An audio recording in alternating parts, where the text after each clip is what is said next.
tratar de introducirnos a lo que es la patología del dolor crónico como enfermedad.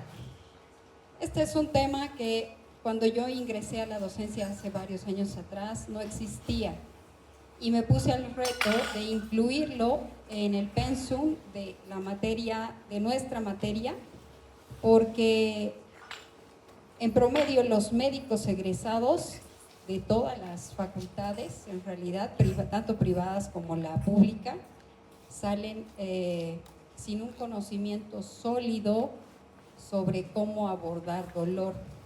Pese a que es un síntoma, yo creo que considerado como un síntoma y una manifestación de que alguna lesión está ocurriendo en ese momento, no se considera al dolor desde la profundidad e intimidad de la alteración patogénica que se puede producir una vez que se perpetúa en el tiempo. Entonces, es por este motivo, todavía no avanzamos todavía. Yo les voy a pedir cuando volvamos a la primera diapositiva. A la primera. ¿Quién está en el control?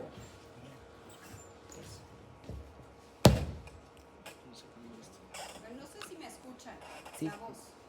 Sí. Porque voy a tener que gritar un poco. Esto es un poco incómodo. ¿Listo? Ya. Volvamos a la primera diapositiva. Entonces, como les decía, el dolor podríamos decir que es descrito como una sensación incómoda, ¿cierto? ¿Cómo describimos dolor? Como una sensación displacentera. ¿A quién le gusta sentir dolor de un golpe, de un esguince, después de una caída, después de una quemadura de sol de varias horas, qué sé yo, en la playa, en la piscina, etcétera? Es una sensación displacentera, no placentera, que va a estar asociada habitualmente, pero hoy vamos a descifrar que no siempre es así, normalmente asociada a una lesión tisular real o potencial. ¿Sí? Es así como describimos al dolor agudo como tal. Y es producido por procesos que van a dañar potencialmente a los tejidos. El dolor agudo forma parte de un mecanismo regulatorio homeostático que tenemos nosotros, ¿sí? Esta manifestación de dolor integrada de manera adaptativa podríamos considerarla como una señal de dolor, como una manifestación de que algo está ocurriendo.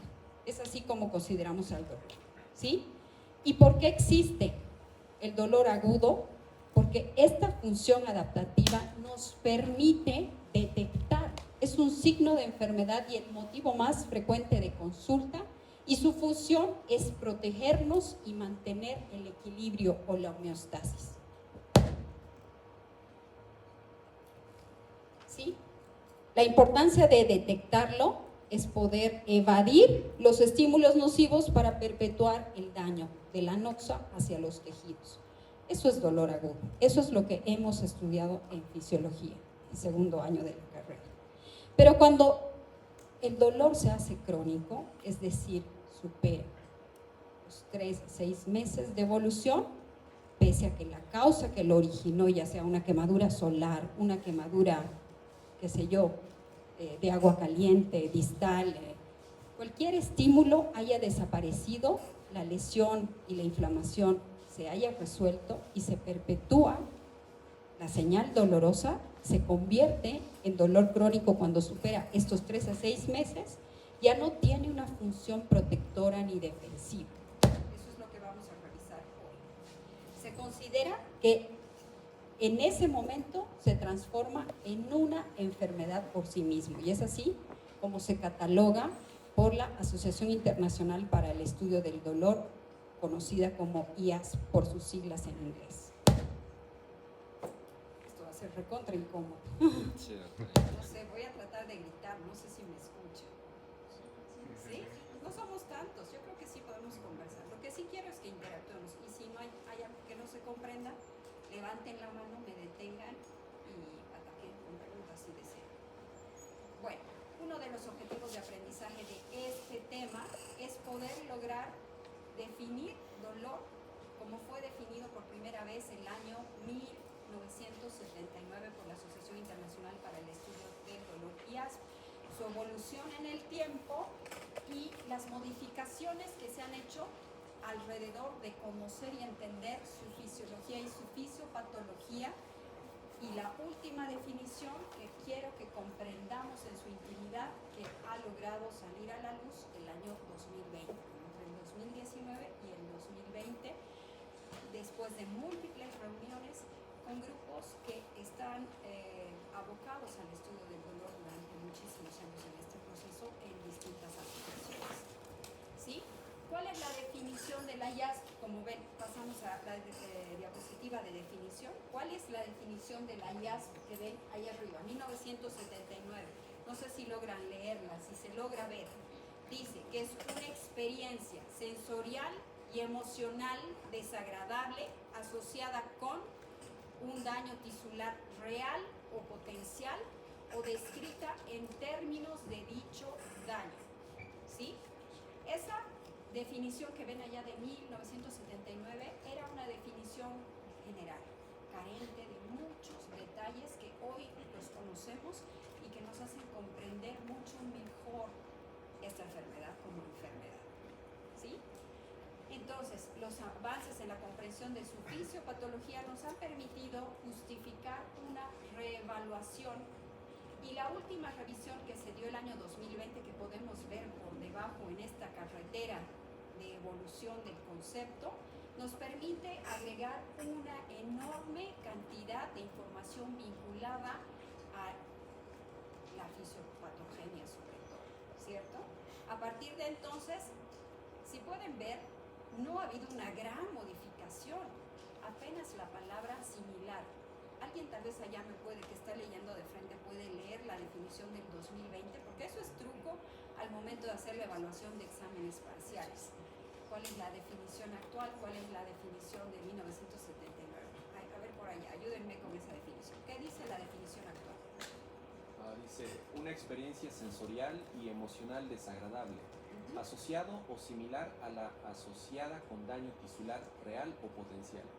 Exacto. Y además, o sea, aquí solamente se agrega similar, si pueden ver. Y vamos a ver por qué.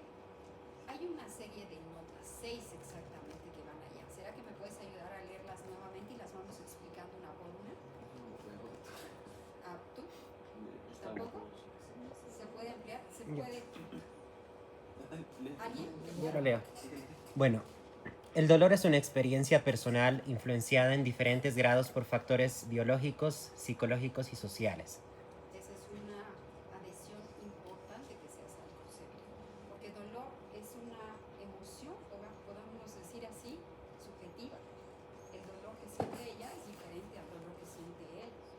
Cuando le termina su enamorado, su enamorada, o tiene un fracaso, qué sé yo, en un examen, cuando está bajo estrés, la sensación es diferente.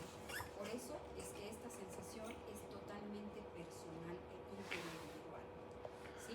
¿Qué dice el siguiente concepto? La segunda línea. Ya. El dolor y la nocicepción son fenómenos diferentes. El dolor no puede ser inferido solamente por la actividad de las neuronas sensoriales. Exacto. ¿Qué es nocicepción? Posición. ¿Qué imaginan por nocicepción? Es la acción, la percepción, sí, correcto, o una vez producida una noxa, un estímulo, una noxa, un pinchazo de alfiler va a activar nociceptores, que son terminaciones nerviosas libres especializadas. Son neuronas que tienen 2 ramas y un soma o un cuerpo que va a estar ubicado en una zona de la médula espinal. ¿Sí? Una vez que perciben esas terminaciones nerviosas, la noxa o el estímulo o el pinchazo, lo que ocurre es una traducción, una transmisión, ¿sí? Un ascenso de la información, una modulación y una percepción en el sistema nervioso central. A todo este viaje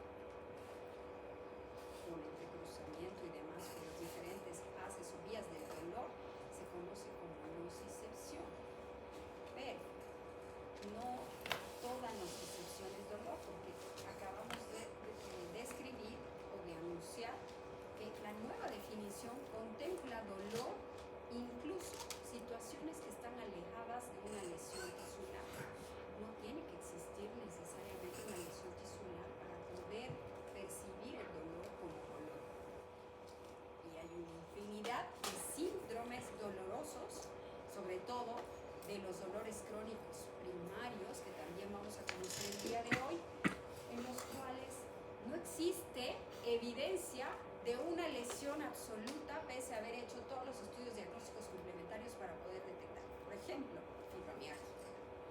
¿Sí? El paciente fibromiálgico se queja permanentemente de dolor crónico generalizado. Le duelen más de 11 partes en el cuerpo, a la digitopresión, de causa no explicable y va a estar asociada a migraña, disfunción temporomandibular con dolor de la articulación temporomandibular, cistitis intersticial, colon irritable, síndrome depresivo, insomnio, cansancio, fatiga crónica, etcétera, etcétera, etcétera. Pero le hacen hemograma, radiografías, ecografías, tomografías, resonancias magnéticas, electromiografías para detectar por qué el dolor de la pierna, del hombro, del brazo, de la mano, de la articulación temporomandibular. Le hacen una serie de pruebas funcionales y no encuentran nada. Entonces, no necesariamente debe existir una justificación real de una lesión evidente para poder considerarlo como dolor. Porque vamos a ver que existen muchas vías comunes entre esta percepción del dolor a nivel central cortical, que va a estar relacionado con los síndromes depresivos y de ansiedad. ¿Sí? Porque van a compartir ganglios comunes y vías de conexión que pueden hacer que el paciente, por distintas circunstancias o asociado a procesos inflamatorios crónicos de las fases como la fibromialgia, vayan a percibir este dolor generalizado, pero las pruebas laboratoriales no arrojen resultados patológicos. Entonces, ese es el segundo aspecto que se contempla en esta nueva definición, que es una sensación subjetiva, personal, individual, y que nocicepción no es sinónimo de dolor. Lo mismo que dolor no es sinónimo de nocicepción. ¿Listo? ¿Qué dice el tercer aspecto? Las personas aprenden el concepto de dolor a través de las experiencias de vida. Por supuesto, no es lo mismo una persona que ha pasado por varias situaciones dolorosas en su infancia y el transcurso de su vida, que ha vivido a la mitad de un conflicto bélico, qué sé yo. Todas las experiencias van a quedar marcadas en su memoria, ¿sí?, cognitiva, y van a salir a la luz al momento de expresar esa sensación dolorosa. Es por eso que una fractura no va a manifestarse de la misma forma, ya les digo, en una persona que no. La siguiente, cuarta. Si una persona manifiesta una experiencia dolorosa, esta debe ser respetada. Exacto, por lo que acabamos de decir, que no necesariamente tiene que haber un proceso nociceptivo ni datos patológicos de lesión tisular. Si el paciente dice que le duele, él no tiene que demostrarlo. Simplemente el facultativo, el médico o el personal de salud que esté cerca debe evaluarlo, debe saber evaluarlo, debe creer en el paciente, ¿sí? Y hay que hacer todo un análisis y una anamnesis especial y específica para evaluar dolor. Y hoy lo vamos a aprender, aunque no están todavía en la parte clínica, pero les voy a dar luces de cómo evaluar. ¿Qué dice lo siguiente? Aunque el dolor usualmente cumple una función adaptativa, puede tener efectos adversos sobre la funcionalidad y el bienestar social y psicológico. Exacto. Es adaptativo cuando es dolor agudo, ¿sí? ¿Qué significa adaptativo? Que está presente para poder alertarnos de que está pasando algo, de que hay peligro. Hay peligro, préstame atención y retira la noción. Eso es lo que nos dice el dolor agudo a todos, ¿sí? Pero cuando es crónico deja de ser adaptativo y puede ser patológico y alterar la calidad y la funcionalidad de vida. Eso dice también el concepto. ¿Qué dice el otro concepto? Una de las maneras para expresar dolor es por la descripción verbal. La incapacidad para comunicarse no niega la posibilidad de que un humano o animal experimente dolor. Exacto. Los recién nacidos, los neonatos, los animales, todo lo que va en esta evolución filogenética tiene posibilidad de sufrir dolor teniendo un sistema nervioso activo y un sistema sensorial completamente habilitado para poder recibir este tipo de señales, ¿sí? No necesariamente el paciente debe describir dolor, sino que hay diferentes test para poder evaluar estas características ya sea tratándose de un neonato, de una persona con capacidades mentales disminuidas, de una persona sordomuda, de una persona postrada en cama, en terapia muchas opciones para poder evaluar el dolor. Entonces ya ven, se han abordado 6 aspectos nuevos que hacen que esa palabra similar que le han añadido a la valoración de esta definición al 2020 se potencie, ¿no? Ya no solamente es una sensación desagradable, que además tienen que tomar en cuenta, es una experiencia sensorial que tiene que ver con la nocicepción, quiere decir, y emocional, que tiene que ver con la percepción cerebral en función de los caracteres individuales a las circunstancias vividas, ¿sí? Es personal, individual, subjetiva. Entonces, desagradable, asociada o no, asociada, potencial o similar a una lesión tisular, real o potencial, o descrita en términos de lucha. Entonces, esa palabra similar, recuérdenla para el examen, porque normalmente hacemos este tipo de trucos de evaluación para que ustedes presten atención a que este similar no es solo una palabra, sino que viene un concepto de 6 definiciones o aceptaciones a la nueva definición que hacen que nuestro concepto y nuestra idea de lo que era dolor en el pasado, a hoy por hoy, se convierta en un concepto global general. ¿Sí? ¿Por qué ha sido tan importante esta nueva definición? Porque amplía el concepto de dolor, reconoce que el dolor es una experiencia, incluso sin daño tisular real, enfatizando que la experiencia es subjetiva, es personal, es individual y puede estar influenciada por factores tanto psicológicos como sociales. En segunda instancia, elimina la necesidad de una expresión verbal, ¿sí? Resalta, además, importantísimo, el valor de las emociones, que no solo pueden influenciar en las características del dolor de cada paciente, sino que el dolor puede ser desencadenado por un trauma psicológico, emocional, ¿sí? O sea, el paciente que tenía cierta predisposición a genética, a desarrollar fibromialgia, de pronto le engaña a su marido, descubre, qué sé yo, un trauma, mueren sus padres, mueren sus hijos, un trauma que genera un shock emocional profundo que lleva a un estado de depresión severo que puede hacer que esta percepción se altere y esta conmoción, estas vías de conmoción y de modulación de dolor queden completamente alteradas, ¿sí? ¿Y por qué? Porque dolor, estrés y depresión tienen exactamente vías y mediadores de neurotransmisión comunes, ¿sí? Por eso. Y las características del individuo y su estado de ánimo pueden influir en la percepción del dolor. Entonces, esta nueva definición es mucho más amplia y va a reconocer lo que es la complejidad de la experiencia del dolor. Vamos a la siguiente diapositiva que nos habla de los componentes del dolor, ¿sí? Para poder comprender un poquito más esta intimidad global del dolor, el dolor tiene 3 componentes importantes. El sensorial discriminativo, como ven en la primera fase, que va a hacer referencia a todo lo que nosotros podemos percibir como cualidades estrictamente sensoriales al dolor, como por ejemplo la localización, la intensidad, la calidad, las características temporoespaciales, sobre todo cuando se presenta de día, de noche, de mañana, localización, características, cualidades, etc. Luego tenemos el componente cognitivo-evaluativo, que analiza e interpreta el dolor en función a lo que ese paciente está sintiendo y lo que puede ocurrir a partir de ese momento. Y tenemos el componente afectivo-emocional, por el que la sensación dolorosa se acompaña de ansiedad, de depresión, de temor, de angustia. Y el paciente va respondiendo en función a sus experiencias previas, ya sea en relación a experiencias previas y su ambiente social y cultural. Vamos a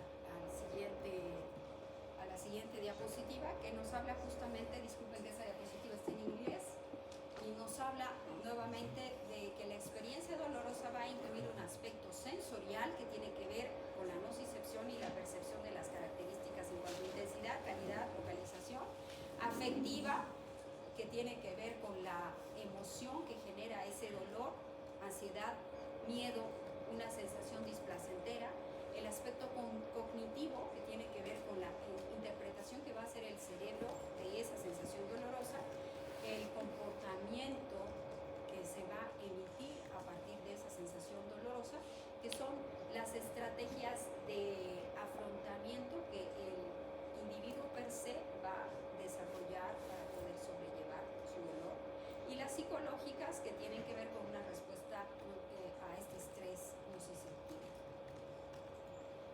Bueno, y esto produce lo que conocemos como modelo biopsicosocial, que podemos ver en esta siguiente diapositiva, por favor. El modelo psicosocial, en el que ven que todos los factores pueden influenciar a la calidad, a la intensidad y a las características de esto. ¿Sí? Como ven allá, vamos a descifrar como dolor total tanto los procesos cognitivos de afrontamiento, psicopatología, personalidad, conducta ante el dolor, que son los factores psicológicos, los biológicos, historial clínico del paciente, comorbilidades, edad, anatomía, fisiología, entre otros, y factores sociales como que no le gusta su trabajo, frustración, satisfacción, percepción de la carga física, compensación económica. Todo eso va a coexistir para formar lo que conocemos hoy por hoy como dolor total. No se trata de un dolor localizado en un segmento, en una región, en un dermatoma del cuerpo y una intensidad y cualidad, sino la manera en que este dolor va a afectar la vida y la funcionalidad de un individuo. ¿Sí? Hay algunos que pueden sobrellevarlo cuando supera los 3 a 6 meses, y otros que simplemente ven derrumbada y discapacitada su vida. ¿Por qué?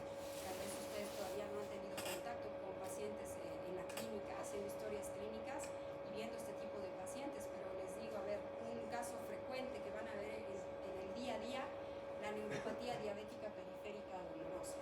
Pacientes diabéticos abundan en nuestra sociedad, ¿cierto? Pacientes diabéticos en una fase evolutiva avanzada que van a desarrollar vasculopatía, neuropatía diabética. Pues esta neuropatía puede desencadenar un dolor crónico periférico de muy difícil control, casi imposible, ¿sí? Por desmielinización periférica.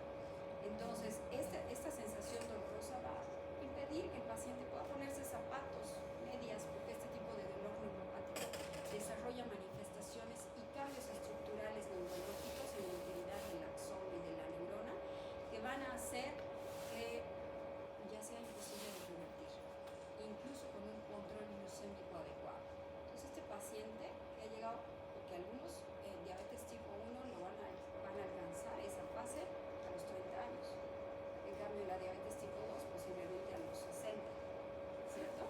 Pero durante muchos años coexisten con múltiples dolores en los pies, sobre todo distales, que van a ser imposible su vida. Va a hacer que sea imposible ser funcional en el trabajo, que sea deportista, que pueda caminar, que independientemente que tú le pides que haga rehabilitación física, no lo va a lograr, porque los dolores son incómodos, intensos y permanentes. ¿Sí? Entonces, todo esto va a transformar en un dolor total que tienes que investigar qué repercusiones va a tener en su vida cotidiana, no solamente como manifestación, y cómo lograr ayudarlo a reinsertarse y a reincorporar su vida pese a esta enfermedad. Vamos a la siguiente diapositiva, que nos habla de que además de todo esto hay factores epigenéticos en la percepción del dolor. ¿Saben qué es epigenética? Es la ciencia que nos va a ayudar a explicar por qué factores ambientales y hábitos y costumbres pueden alterar las expresiones genéticas que pueden tener repercusión en la percepción del dolor. ¿Sí? Pacientes que tienen hábitos y costumbres saludables, en dieta,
si nos vamos un poco a hacer un breve, vamos a tratar que sea breve, un pequeño recordatorio de lo que es la neurobiología del dolor y cuáles son las 4 fases de la nocicepción una vez que ingresa la noci.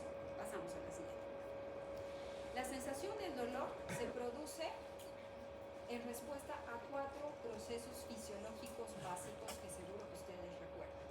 Después de que se ha producido una lesión o una injuria, que va a iniciar inmediatamente el proceso de traducción a partir de las terminales nerviosas libres, que son los nociceptores que están ubicados, son receptores de dolor que están ubicados en diferentes zonas. ¿Sí? Hay receptores de temperatura, receptores químicos, receptores de presión, diferentes tipos de receptores que van a captar el estímulo y lo van a traducir, lo van a convertir de ser una sensación térmica, química, etcétera, en una señal eléctrica que va a poder viajar y traducida va a poder enviar una transmisión hacia los diferentes haces responsables de transmitir la señal dolorosa y entrelazarlos a través de la médula espinal hasta dorsal médula espinal. ¿Listo? Entonces empieza con la traducción, donde ocurre la interpretación o la traducción de esta señal dolorosa cuando se supera el umbral doloroso, por supuesto. ¿Sí? Y hemos dicho que ese umbral también puede ser más alto o más bajo dependiendo de la etiología del dolor y de la fisiopatogenia. No es lo mismo un dolor nociceptivo que un dolor neuropático, que hoy día vamos a ver que existe una alteración en esta curva de alteración del umbral doloroso. Bueno, una vez que se ha transformado en un estímulo eléctrico, como vemos allá, se va a transmitir por diferentes fibras, sobre todo reconocidas las más importantes, las fibras A delta mielínicas y las fibras C, cuyo cuerpo neuronal se encuentra alojado en el ganglio de la raíz dorsal de la médula espinal, que es ese botón que pueden ver ustedes allá, y va a ser estación después en el asta posterior de la médula espinal, donde se va a entrecruzar hacia el lado contralateral para formar el haz espinotalámico y va a ascender desde allá hacia el tálamo y allá va a conectar con la tercera neurona hacia la corteza somatosensorial, activando allá otro tipo de haces como son el haz espinotectal, espinoreticular, entre otros, para generar lo que conocemos como la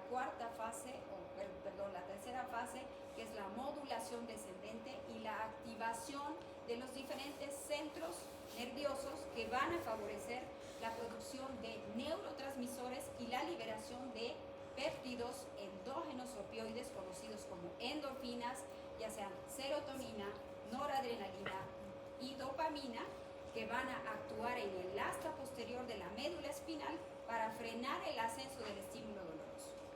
Cuando el estímulo llega al cerebro, se interpreta y se percibe y se genera una conducta que va a ser la respuesta individual al dolor. Esto es lo que ocurre habitualmente en este proceso fisiológico que vemos en cualquier estímulo de los que acabamos de mencionar. Y para que esto se convierta, para que este proceso ocurra, necesitamos el trabajo de los nociceptores que acabamos de mencionar.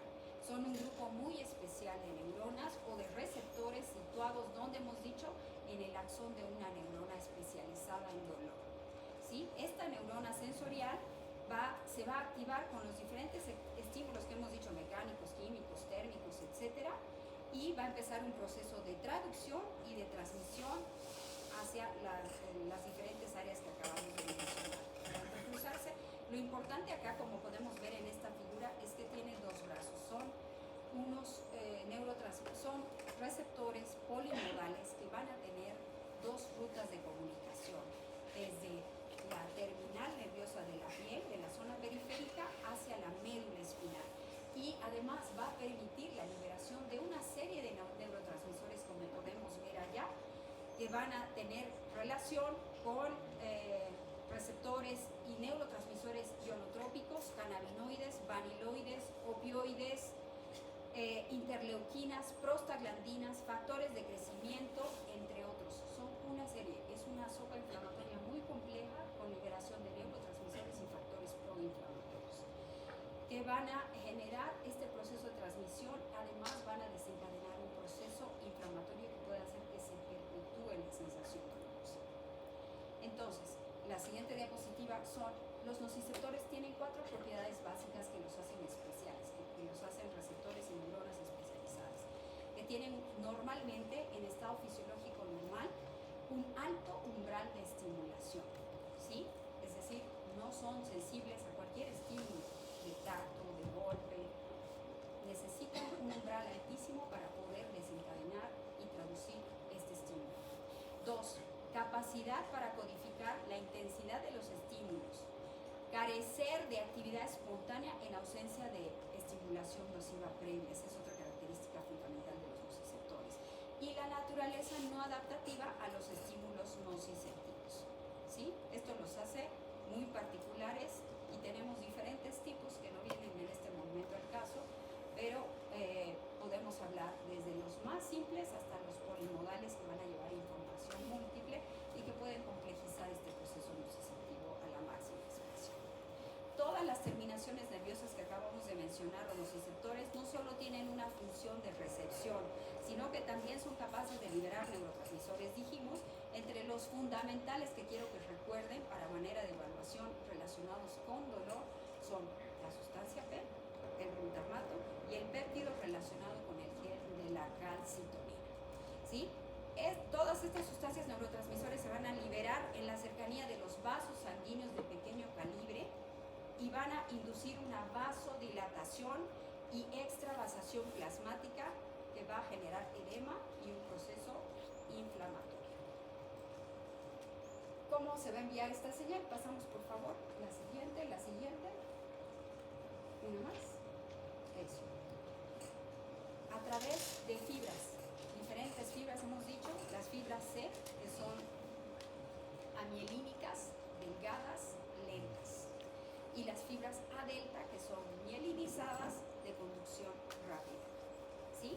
Van a activar, esta señal dolorosa va a activar la neurona de segundo orden por estos receptores correspondientes, cruza la médula espinal al lado contralateral y viaja por el haz espinotalámico hasta alcanzar, dijimos, el tálamo, donde se encuentra ¿cuál? La neurona de tercer orden, ¿sí? Y esta neurona de tercer orden va a viajar hacia la corteza somatosensorial, que es la que finalmente va a percibir el dolor. Allá vemos fibras A delta, fibras AB, fibras C, van a alcanzar hasta el ganglio de la raíz dorsal y hasta el asta dorsal de la médula espinal. Allá podemos ver las diferentes láminas de Rexer. Allá se va a entrecruzar la información, ¿sí? Hacia espinotalámico, hacia el lado contralateral, hacia el tálamo, etcétera, etcétera. Pasamos a la siguiente. Entonces, allá podemos ver las características de las diferentes fibras tipo A, B y C en cuanto a diámetro y velocidad de conducción y cuáles son responsables del dolor agudo y del dolor crónico. Como podemos ver, las A delta responsables de la mayor velocidad de conducción por el diámetro, la capa de mielina que las convierte en fibras con conducción saltatoria por los nódulos de Ramier, va a hacer que esta velocidad haga que el dolor, de primera instancia, el dolor agudo se perciba con velocidad, pero también se difunda de la misma forma. Y luego se responsabilizan del segundo tipo de dolor que se puede prolongar en el tiempo, además responsables del dolor crónico, las fibras de tipo C. Siguiente. Existe una posibilidad de activar de manera indirecta a estos nociceptores que no sea por la vía habitual que acabamos de mencionar, ¿sí? Mediada por sustancias químicas. Dijimos que hay una estimulación para la liberación de sustancias de citoquinas proinflamatorias a través de la sensibilización de la respuesta producida por otros estímulos o un proceso inflamatorio que puede perpetuar esta estimulación, ¿sí? Entonces, no necesariamente ya hay una noxa inmediatamente, sino un proceso inflamatorio per se que puede hacer que esta sensación dolorosa perpetúe el gatillo o el timbre, ¿sí? Otra manera de activar de manera indirecta a los nociceptores es estimulando el sistema nervioso autonómico simpático, que habitualmente no se activa en este tipo de procesos, ¿sí? Pero cuando hay un proceso inflamatorio prolongado puede llegar a activarse, también perpetuando la estimulación. En condiciones normales, esta actividad simpática no va a activar nociceptores, sin embargo, estos pueden ser sensibilizados directamente por catecolaminas secundarias a la inflamación. Siguiente, podemos ver allá la suprainflamatoria, y el estímulo, los neurotransmisores y los receptores que van a estar asociados a la perpetuación de este proceso inflamatorio. Vamos a hacer dos comentarios a lo que es traducción en la siguiente diapositiva, que dijimos que es la conversión del estímulo nociceptivo en señal dolorosa con diferentes estímulos. Luego viene en la siguiente diapositiva el proceso de transmisión que acabamos de mencionar con las neuronas después de la de primer orden, segundo y tercer orden a nivel del tálamo, ¿sí?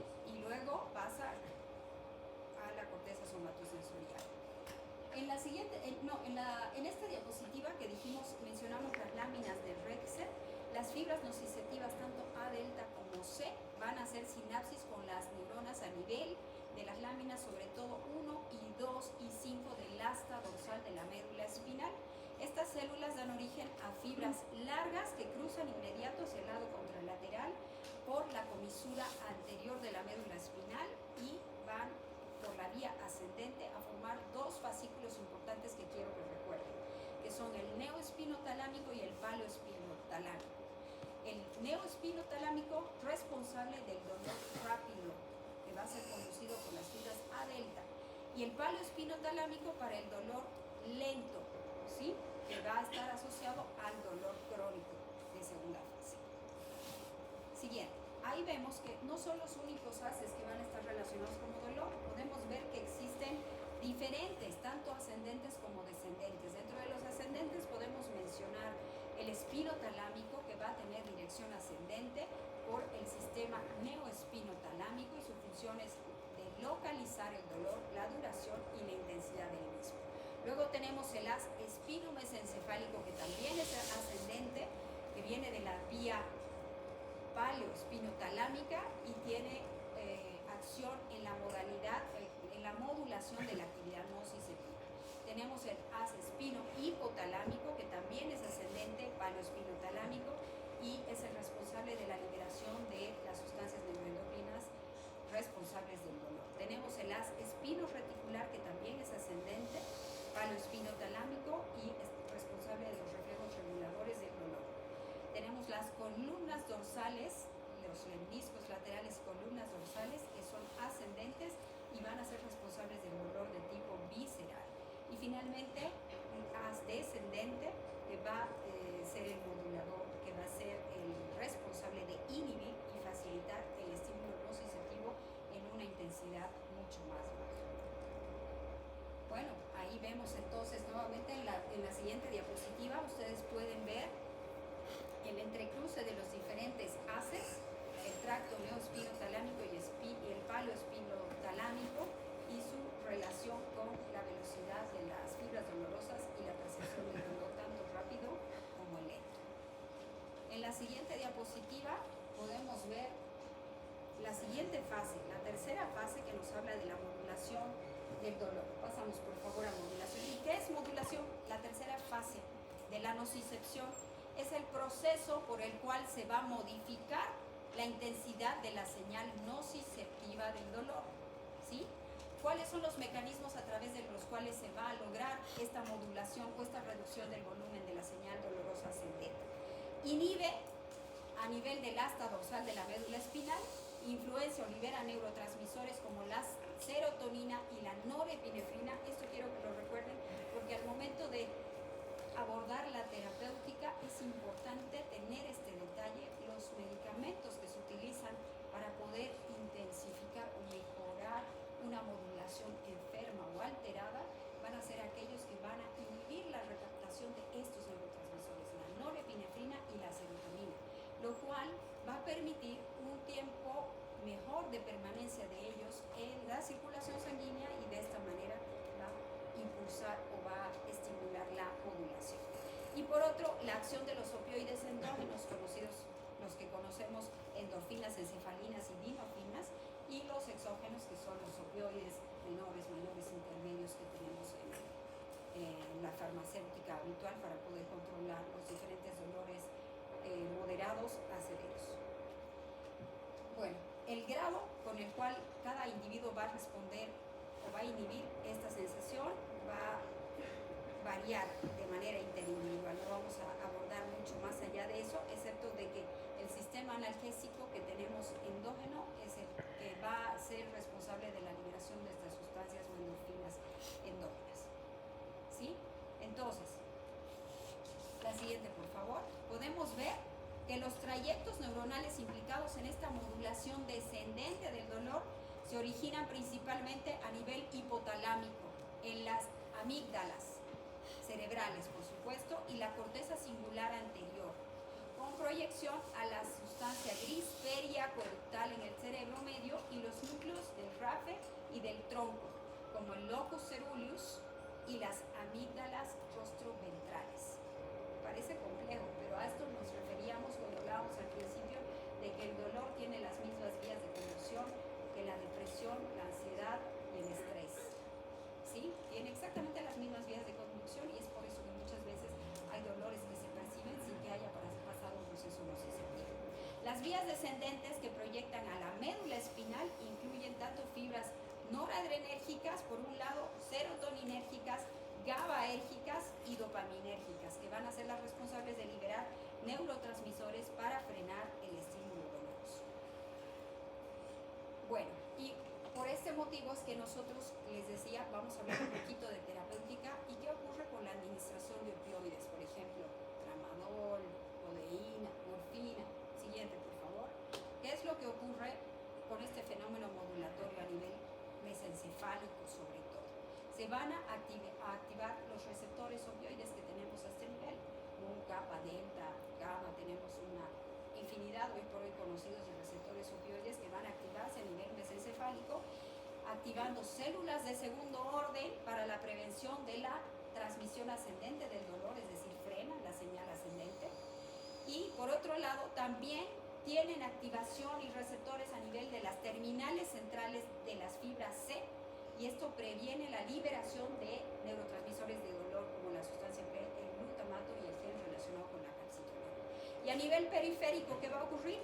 Inhiben la activación de los nociceptores a nivel de las células liberadoras de mediadores inflamatorios. Entonces, por un lado, va a activar receptores opioides, va a frenar el estímulo ascendente y por otro lado va a frenar el proceso inflamatorio. Ese es el efecto de los opioides. ¿Sí?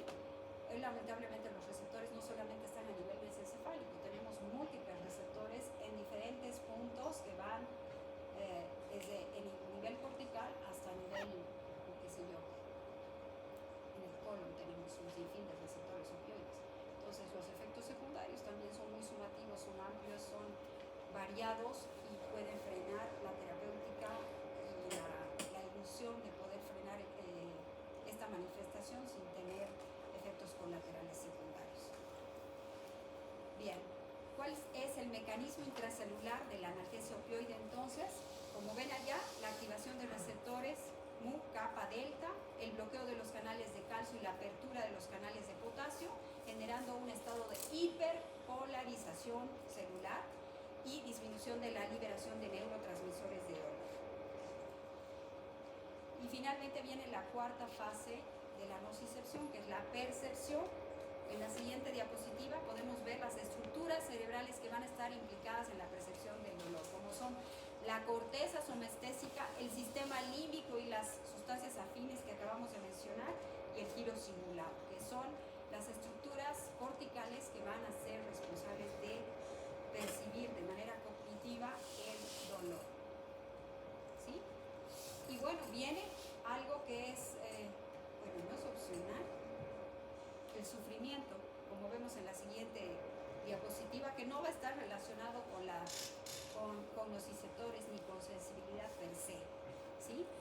Este sufrimiento es experimentado por las personas de diferente forma relativo a las experiencias previas y tiene relación con aspectos no solamente físicos, psíquicos y emocionales y sociales.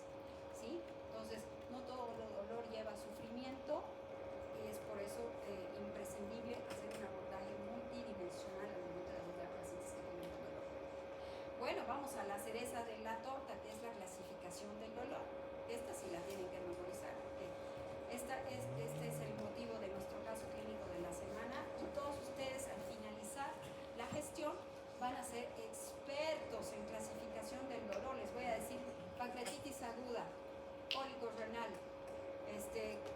colecistitis aguda, dolor cólico biliar, migraña, cefalea, metástasis ósea, qué sé yo, hemorroides, fracturas, endometriosis, dismenorrea. O sea, les voy a decir y ustedes me van a decir este dolor. Lo van a clasificar inmediatamente a partir de ahora, ¿cierto? Entonces hay diferentes, es un dibujo libre. Hay diferentes autores que lo clasifican de diferentes formas, pero básicamente, como ven allá, se puede clasificar por temporalidad, por tiempo de duración en agudo y crónico, y la brecha son 3 meses. Algunos autores 6 meses. Nosotros vamos a clasificar así, en esa brecha de 3 a 6 meses de evolución, después de que no existe una noxa y está perpetuándose más de ese tiempo sin encontrar una solución con las medidas convencionales. Entonces, según su duración, puede ser agudo o crónico. Según su patogenia, que es la que más nos interesa, puede ser neuropático, nociceptivo, y el psicógeno, que lo vamos a retirar de esta clasificación de este autor, que me gustaba el orden que generó en este cuadro, pero el psicógeno hoy por hoy se clasifica desde el año 2011 en la clasificación internacional, de enfermedades I-11, como un dolor crónico primario. Ya no es un dolor psicógeno. Tiene que ver, tiene mucho mayor relación con factores emotivos y psicológicos, pero no es un dolor psicógeno. ¿Sí? Entonces, neuropático, nociceptivo, y hoy por hoy ese lugar de psicógeno lo ocupa el dolor nociplástico. Y también puede existir dolor mixto cuando coexisten diferentes tipos de dolor en un mismo individuo, ¿sí? Que lo hace difícil y muy complejo de resolver. Entonces, según su patogenia, neuropático, nociceptivo, y a su vez los vamos a subclasificar. El neuropático puede ser central o periférico, el nociceptivo puede ser somático visceral, el somático puede ser profundo, puede ser superficial, ¿sí? El nociplástico, pues, es una enfermedad de la nocicepción como tal, y el mixto es todo, es una torta compleja. Según su localización, que también es parte de la subclasificación patogénica, tenemos el somático, que puede ser profundo, dijimos, de tendones, fascias, o puede ser superficial, ¿sí? Cutáneo, muscular. Tenemos el visceral, de vísceras profundas. Según su farmacología, respuesta correcta, intermedia o mala a los opioides, según la intensidad leve, moderado o severo, que vamos a aprender a calificar según diferentes escalas multidimensionales y unidimensionales. Según el curso puede ser continuo o irruptivo, o el dolor al final de la dosis terapéutica. Tenemos además, según el pronóstico, que tiene relación con el dolor oncológico y no oncológico de evolución de mal pronóstico. Y bueno, es esta otra clasificación, como vemos allá. Podemos pasar a la siguiente diapositiva, la podemos ver mucho más gráficamente. La patogenia, la fisiopatología. El dolor nociceptivo se puede clasificar en somático, dijimos, que puede ser a su vez musculoesquelético, es decir, superficial, en tendones, busas, ligamentos, fascias, y el visceral, que puede ser vascular u otro, el vascular asociado a lesiones vasculares como la migraña, por ejemplo, aneurisma disecante, problemas isquémicos coronarios, y otro tipo de dolores, por ejemplo, el dolor por pancreatitis aguda, isquémico cardíaco, inflamación peritoneal por una apendicitis aguda, un cólico biliar, y tenemos al neuropático, que tiene un origen en la enfermedad del sistema somatosensorial, ya sea central o periférico. El central, que se va a producir por una isquemia central, un accidente cerebrovascular, un aneurisma roto cerebral, que va a generar un ACV hemorrágico o isquémico. Por eso dice un dolor post-isquemia de accidente cerebrovascular, una lesión de médula espinal, la esclerosis múltiple, y tenemos el periférico, como mencionábamos antes, la neuropatía periférica, la neuralgia posempética, la neuralgia trigeminaria. Esa es otra subclasificación. En la siguiente diapositiva podemos ver que dolor nociceptivo es un sinónimo del dolor inflamatorio, porque va a estar relacionado con todas las fases de la nocicepción activación, las 4 fases que acabamos de mencionar. ¿Sí? Normalmente, habitualmente, está generado por un daño real o potencial este tipo de dolor y es debido a la activación de nociceptores, a las 4 rutas de nocicepción y al proceso inflamatorio. ¿Cuáles son ejemplos de dolor nociceptivo o inflamatorio? Por ejemplo, gota, el lúmbago, el dolor de espalda baja de tipo mecánico, porque hay también neuropático, el mecánico que es el que está relacionado con procesos degenerativos inflamatorios de facetas, ¿sí? De fascias, de láminas, discos intervertebrales. Ese es el dolor mecánico, dolor facetario, discogénico sobre todo. Tenemos también el dolor de la osteoartritis, el dolor de la artritis reumatoide. Y el visceral, por ejemplo, dismenorrea, cistitis intersticial, cólicos de diferente tipo, como acabamos de mencionar. Este dolor normalmente es de tipo punzante o pulsante, es bien localizado, normalmente ocurre por tiempo limitado, bien definido y puede llegar a cronificar, que no es lo habitual, pero puede llegar a cronificar. El siguiente, por definición de la IAS de la 2011, tenemos el dolor neuropático. ¿Qué diferencia hace del otro tipo de dolor? Este es un dolor causado, hemos dicho, por una enfermedad del sistema somatosensorial, del sistema nervioso, central o periférico. ¿Sí? Periférico, neuropatía diabética, periférica, dolorosa, neuralgia posherpética, dolor neuropático asociado a VIH, el dolor de espalda bajo por radiculopatía o ciática, que muchos conocen por lesión de nervio ciático, por compresión y lesión de una radicular, de una raíz terminal, de un plexo lumbosacro. Ese es un dolor neuropático. Ejemplos de central, tenemos una lesión de médula espinal, un trauma raquimedular, tenemos un accidente cerebrovascular. ¿Y qué calidad o cualidad tiene este tipo de dolor? Normalmente es un dolor de características muy particulares, es un dolor eléctrico, lancinante, lacerante, hormigueo, alfileres. El paciente lo describe gráficamente. Es un dolor. Imagínense ustedes con un diente o una muela con una caries sin tratamiento de conductos, que tiene hipersensibilidad al frío y al calor y a la masticación, en la presión mecánica, por supuesto. ¿Cuál es la sensación que les genera después de tratar de morder un pedazo de pollo con este tipo de, o beber un poco de agua fría? Una sensación eléctrica que les corre por toda la cara. Ese es el dolor neuropático. Y esa es la sensación que en mayor o menor volumen sienten estos pacientes con neuropatía diabética periférica dolorosa, neuralgia posherpética, dolor central por accidente cerebrovascular o trauma raquimedular. Es una sensación constante de ráfagas eléctricas que le corran por todo el cuerpo como si le caminaran hormigas o si le estuvieran alfilereando todo el cuerpo con pinchazos. Esa es la sensación neuropática constante de estos pacientes. ¿Sí?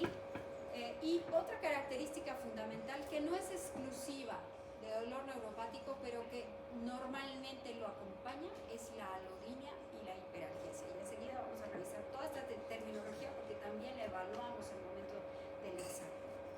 ¿Sí? Entonces, este tipo de dolor neuropático, otra particularidad que no es protector, es una sensación aberrante, es una enfermedad.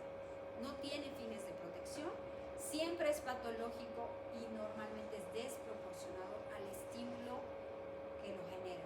Es decir, el paciente con neuralgia posherpética no puede, si está en raíces dorsales, no puede ponerse ropa interior, no puede ponerse una camisa sin sentir estas ráfagas de dolor, no puede sentir el calor de la cocina al momento de cocinar sin que se desencadene la sensación neuropática o el aire acondicionado o el ventilador.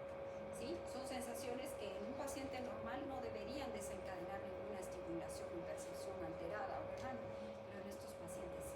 Por eso el dolor neuropático siempre es patológico, siempre. ¿De acuerdo? Bien. Bueno, y relativo a dolor neuropático, vamos a revisar esta terminología que también quiero que la tengan muy clara. Alodinia. Hemos mencionado que no es patognomónica, pero normalmente acompaña el dolor neuropático. Es un dolor que va a estar provocado por un estímulo que normalmente no es doloroso. el aire acondicionado, todo lo que acabamos de mencionar, el roce ligero de las sábanas o de la ropa, eso es alodinia. A diferencia de hiperalgesia, que es una respuesta dolorosa excesiva o aumentada ante un estímulo que sí es doloroso, ¿sí? Un golpe es doloroso, pero en estos pacientes se genera un volumen mayor, eso es hiperalgesia. Disestesia es una sensación anormal, es decir, de manera espontánea el paciente siente dolor sin ningún estímulo, sin ningún tipo de estímulo, que va a ser normalmente desagradable y doloroso. Hiperestesia es el aumento de la sensibilidad ante cualquier estímulo, ya sea táctil, doloroso o térmico. Luego viene el término de la hiperpatía, que es un síndrome doloroso con una reacción exagerada y dolorosa a estímulos repetitivos que se prolongan en el tiempo, que normalmente no serían dolorosos por una disminución del umbral del dolor en estos pacientes. Ahora, toca revisar lo que es sensibilización y qué hay detrás de la misma para que se pueda generar dolor crónico y dolor neuropático. ¿Qué es sensibilización para empezar? Es el aumento de la capacidad de la respuesta de las neuronas nociceptivas a estímulos por debajo del umbral. ¿Sí? Eso es sensibilización. ¿A qué se llama sensibilización periférica? Es la reducción del umbral y una mayor respuesta de los nociceptores en la zona afectada por la inflamación o lesión tisular. Y es central cuando existe una amplificación en la respuesta en el sistema nervioso central, provocando dolor ante estímulos no dolorosos como alodinia. Y ahora lo vamos a ver gráficamente en este dibujo. Como ven, en ese gráfico de dolor neuropático, se ve cómo cambia la respuesta al dolor después de la lesión del sistema somatosensorial que genera dolor neuropático. ¿Sí?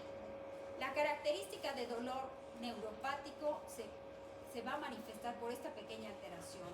Como vemos en el eje de las X podemos ver la intensidad del dolor o la intensidad del estímulo, si quieren así decir.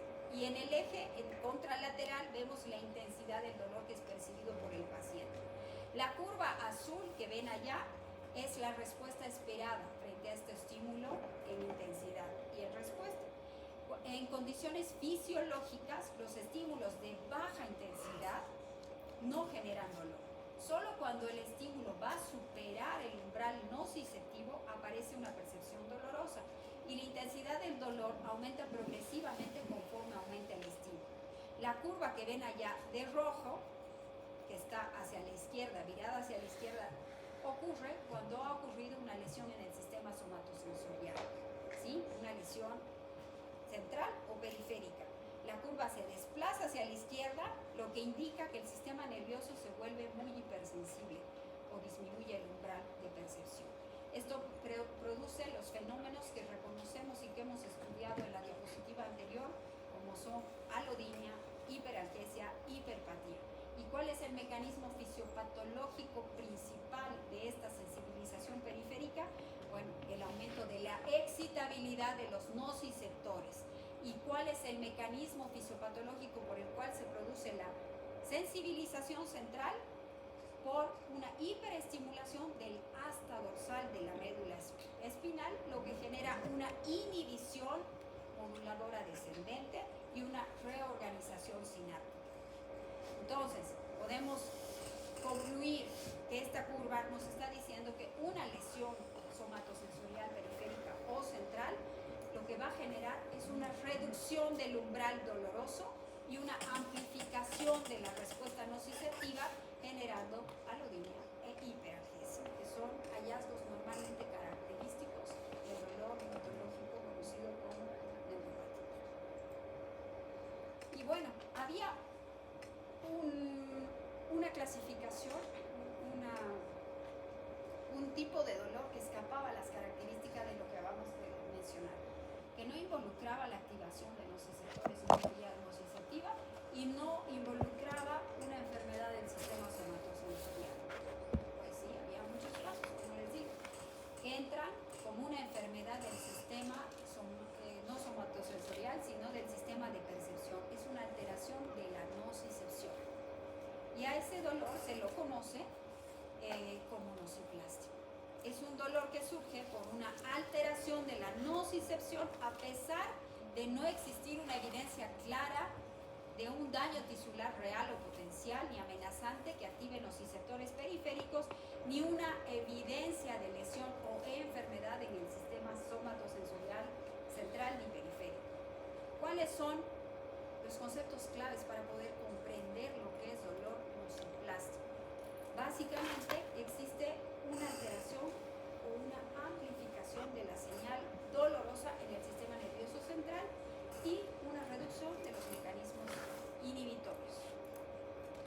¿Qué características tiene este dolor nociceptivo? Es un dolor normalmente difuso y multifocal. El paciente se caracteriza porque doctor, me duele todo, ¿sí? Desde la cabeza hasta los pies, literal. Me duelen los dedos, las articulaciones pequeñas, las articulaciones grandes, me duele el hombro, me duele la cadera, me duele la rodilla derecha, izquierda, el pie. Hay pacientes así. Entonces, estos pacientes, después de hacerles unas escalas específicas de valoración, se los clasifica en este subgrupo de dolor nociplástico, porque además va asociado con un síndrome complejo que se acompaña de fatiga crónica. Son pacientes que tienen algo que se conoce como fibroniebla. Despiertan más cansados que cuando se fueron a dormir a las 11 de la noche, porque además tienen insomnio. Intentan dormir 10, 11, 12 de la noche y no concilian el sueño. Logran conciliar el sueño por media hora, una hora y vuelven a despertar y vuelven a rumiar en el dolor. Entonces, tienen insomnio y por ende al día siguiente despiertan fatigados, fatiga crónica y fibroniebla. No pueden concentrarse, no pueden recordar, no pueden memorizar muchas cosas, ¿no? Entonces eso se conoce como fibroniebla. Trastornos del sueño, síntomas cognitivos, hipersensibilidad sensorial. Ejemplos frecuentes de dolor nociplástico son la fibromialgia, el síndrome de intestino irritable, la cefalea tensional crónica, el dolor pélvico crónico, la cistitis intersticial, algunos casos de dolor de espalda baja y bueno, es clasificado hoy por hoy en la clasificación internacional de enfermedades desde el año 2011 o en el ICD-11 como un tipo de dolor a tomar en cuenta. Bien, la siguiente. Aquí no vamos a redundar demasiado porque hacemos una revista nuevamente con los diferentes tipos de dolor como agudo y crónico y sus características en cuanto a intensidad, evolución y respuesta al tratamiento. Tenemos luego, que hemos dicho que la brecha son 3 a 6 meses, pasamos al siguiente. Tenemos ahora la clasificación de dolor visceral versus el neuropático, que también creo que está claro. Primero, ambos están clasificados dentro de lo que es dolor nociceptivo, ¿cierto?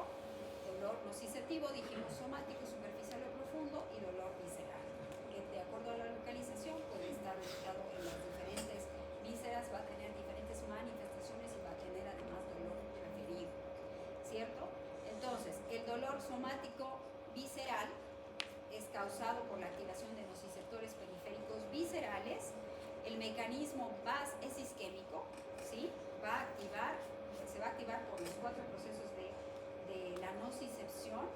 ¿Y cuáles van a ser los mecanismos que van a provocar esta estimulación? La distensión, la isquemia, sobre todo la falta de perfusión, van a estimular ese tipo de nociceptores químicos que van a enviar toda la señal dolorosa. Es un dolor referido habitualmente sin topografía neurológica. Es una descripción difícil. El examen neurológico es normal. La respuesta a la agresión no es comprensible porque se necesita evaluar al paciente en la intimidad de un examen físico global con otro tipo de pruebas tipo ecografía. Y el tratamiento suele ser eficaz, pero no con tratamientos analgésicos convencionales, sino de tipo antiespasmódico, porque es la etiología y el mecanismo principal de generación. En cambio, el neuropático ya saben cuál es, cómo se produce y por qué se perpetúa en el tiempo. Bueno, en cuanto a las características de dolor neuropático, vemos en esta siguiente diapositiva que es un dolor independiente de la intensidad del estímulo, va a estar evocado por los estímulos, sin embargo, y puede generar una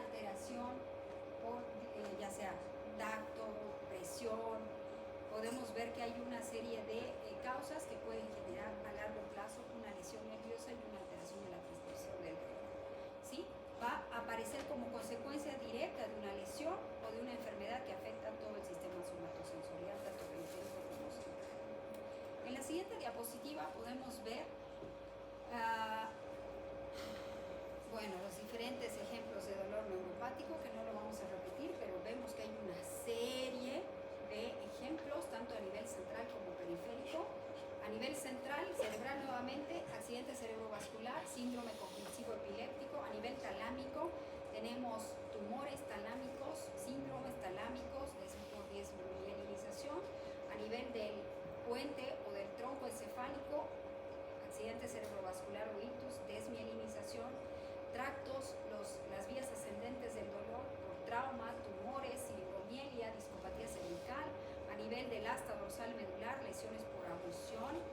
A nivel del ganglio de la raíz dorsal, herpes zóster, el principal. En nervio periférico, neuropatías adquiridas, traumáticas, endocrinas, diabética por ejemplo. El tic doloroso, dolor de origen neoplásico, VIH, Guillain-Barré, herpes zóster, vasculitis. Las tóxicas por alcohol, talio, arsénico, tenemos la enfermedad de Fabry, neurofibromatosis, hernia de disco, por trauma, amputaciones postoperatorio, dolor de origen simpático y diferentes tipos de desmielinización. Ya pueden ver aquí nada más algunos de los cientos de miles de ejemplos que podemos encontrar a diario que pueden ingresar dentro de la clasificación de dolor neuropático. Entonces ahora, si tienen un familiar, una abuelita que ha pasado por un evento, una embolia, un evento isquémico cerebral y se queja de múltiples dolores, el dolor posiblemente no está ubicado en las articulaciones, en la cadera, en la rodilla. Posiblemente sí, pero está amplificado porque existe una alteración en el sistema de percepción dolorosa a nivel central. ¿Sí? ¿Y qué lo convierte? En un dolor neuropático. Lo mismo que el dolor de tic doloroso que aparece allá, como la neuralgia del trigémino, como las migrañas crónicas, algunas, no todas, porque algunas se clasifican dentro de la clasificación de dolor nociceptivo, entonces vamos a poder detectarlo de esta manera. Pero ya al momento ustedes pueden darse cuenta de que el dolor de la pancreatitis aguda, ¿qué tipo de dolor es? Visceral. El dolor de un cólico biliar, una colicitis aguda, biliar por cálculos, litiasis, visceral. Y ese es un dolor nociceptivo. Si estamos hablando de una neuropatía diabética periférica, es un dolor neuropático. Pues sí, ¿cierto? Y si estamos hablando de un dolor generalizado primario, nociplástico. Y que además, pero no se puede decir así de memoria, tiene que ir asociado a un síndrome, ¿no? Insomnio, trastornos del sueño, fatiga crónica, fibroniebla, cistitis intersticial, alteraciones de la articulación temporomandibular, depresión y dolores múltiples generalizados sin una evidencia laboratorial ni en apoyo diagnóstico que nos detecte que hay una lesión tisular por un lado y una enfermedad del sistema sensorial. Entonces ahí sí califica para dolor nociplástico.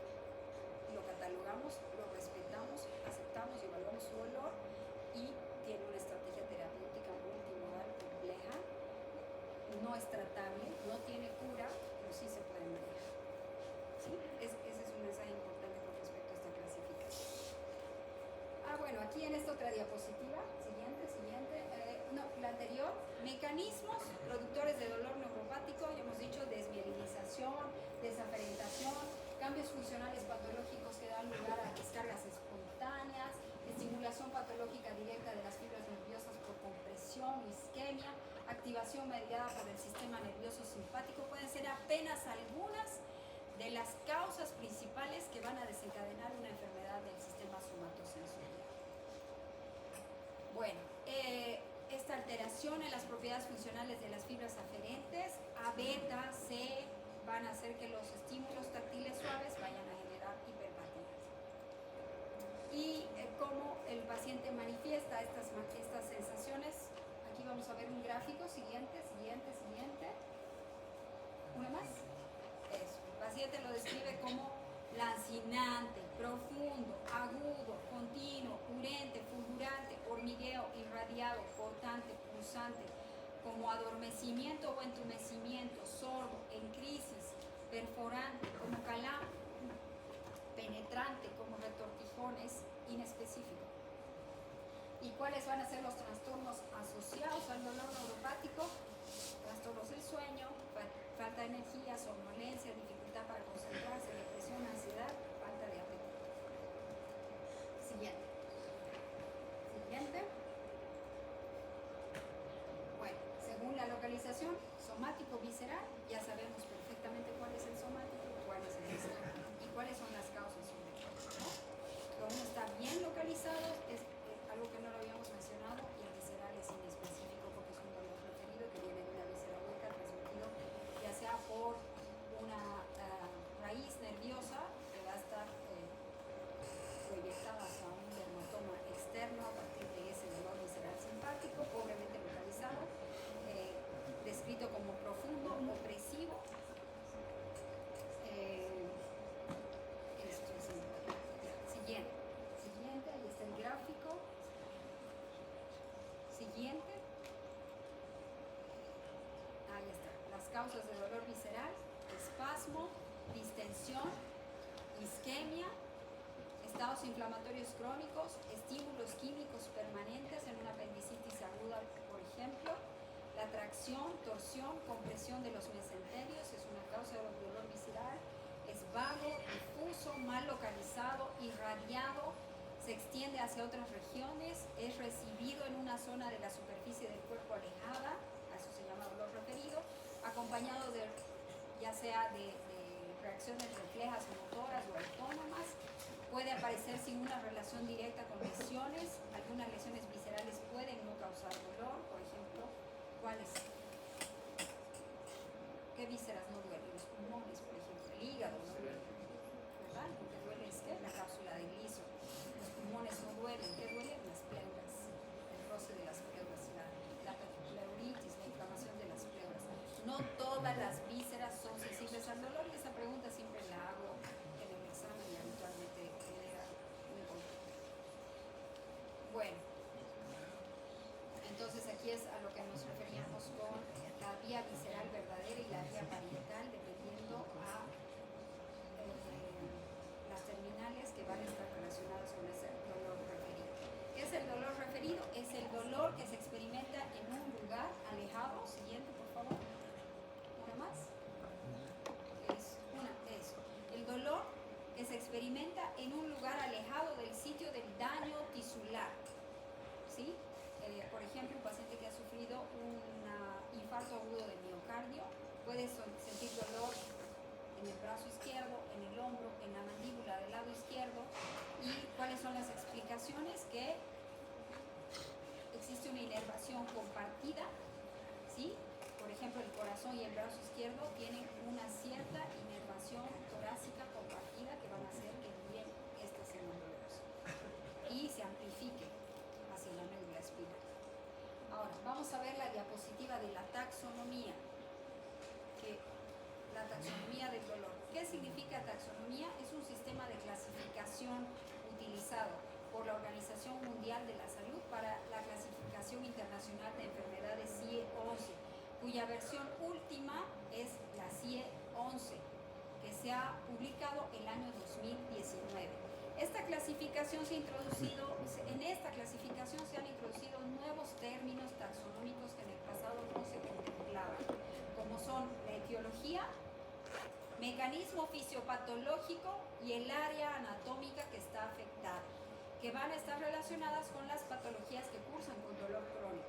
Y divide, como vemos allá, el dolor crónico en 7 grupos.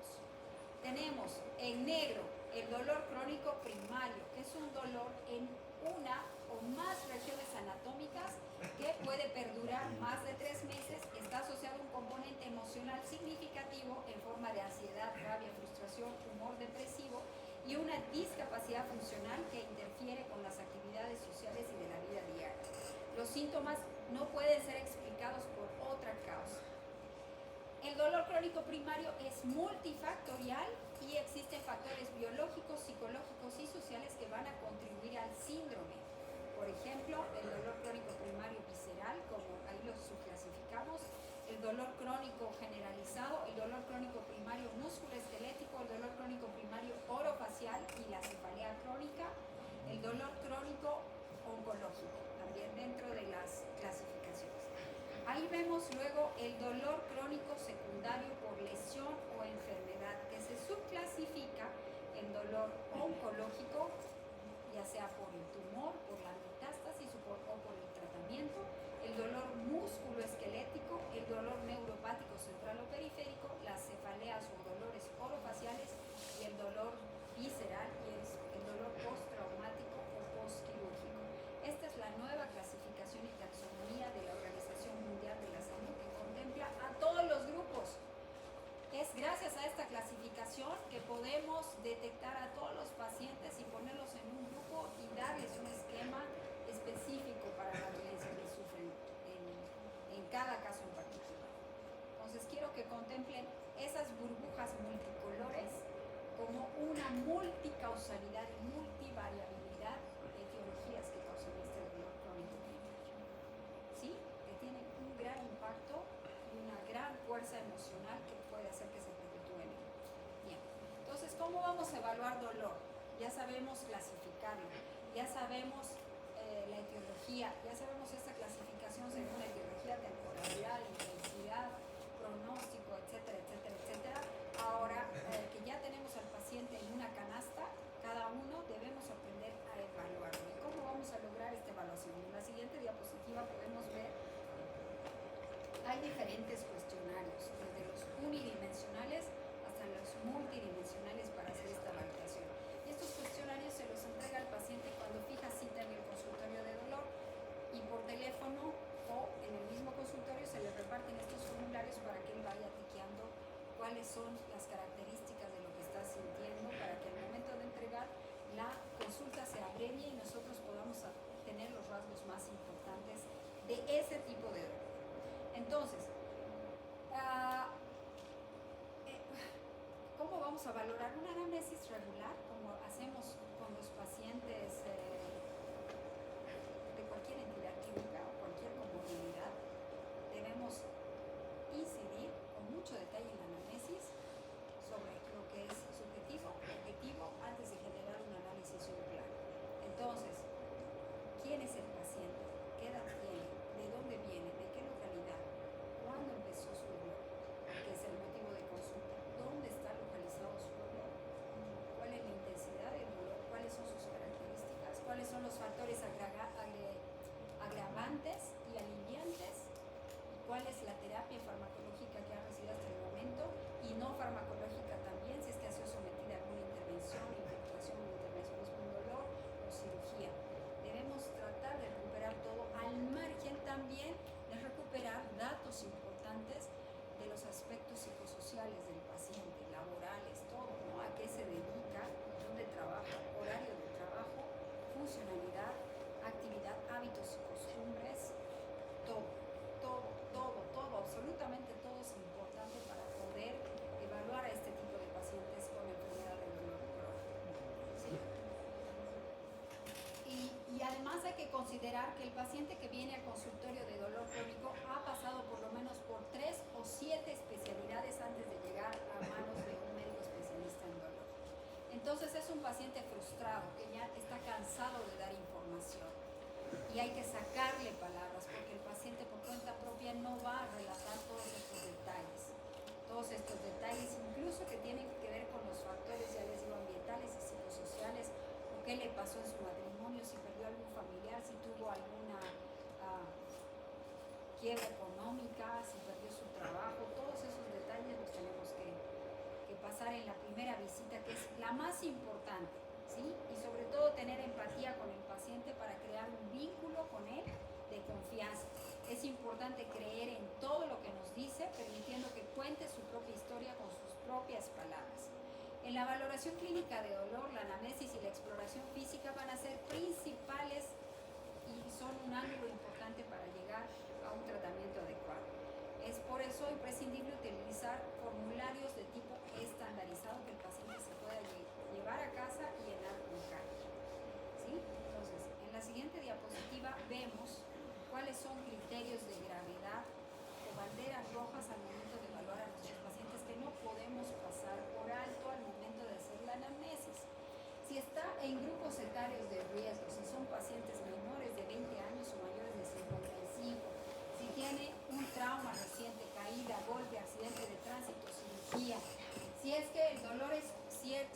tenido un dolor crónico constante durante muchos meses o años y de pronto cambia y se agudiza y empeora. Ese es un dato muy importante porque nos puede dar muchísima información si estamos hablando de un dolor oncológico que está metastatizando, por ejemplo. O, qué sé yo, un dolor infeccioso, un dolor secundario a un mal de Pot, una tuberculosis central o un dolor por un aplastamiento vertebral, una osteoporosis en un paciente senil de más de 70 años que de pronto de manera espontánea coexistiendo con una fibrosis pulmonar y una tos crónica, de repente siente un dolor agudo, que sentía un dolor crónico en la espalda y de pronto se agudiza y siente un dolor insoportable en la espalda, debe sospecharse un aplastamiento vertebral o una metástasis de columna vertebral. Otro, historia previa de cáncer, fiebre, uso prolongado de corticoides o inmunosupresores, uso de drogas ilegales endovenosas, heroína sobre todo, e infecciones bacterianas previas, malestar general, pérdida de peso inexplicable, síntomas neurológicos graves y progresivos, parálisis motora, pie caído, pérdida de control de esfínteres, anestesia en silla de montar, deformidad estructural evidente de la columna vertebral, dolor sacro, masa abdominal y disminución de los pulsos distales. Son criterios de gravedad que debemos prestar atención para poder evaluar mucho más a profundidad cada uno de los casos. Aquí otros aspectos que no tomamos en cuenta, que no son banderas rojas, pero que debemos contemplar.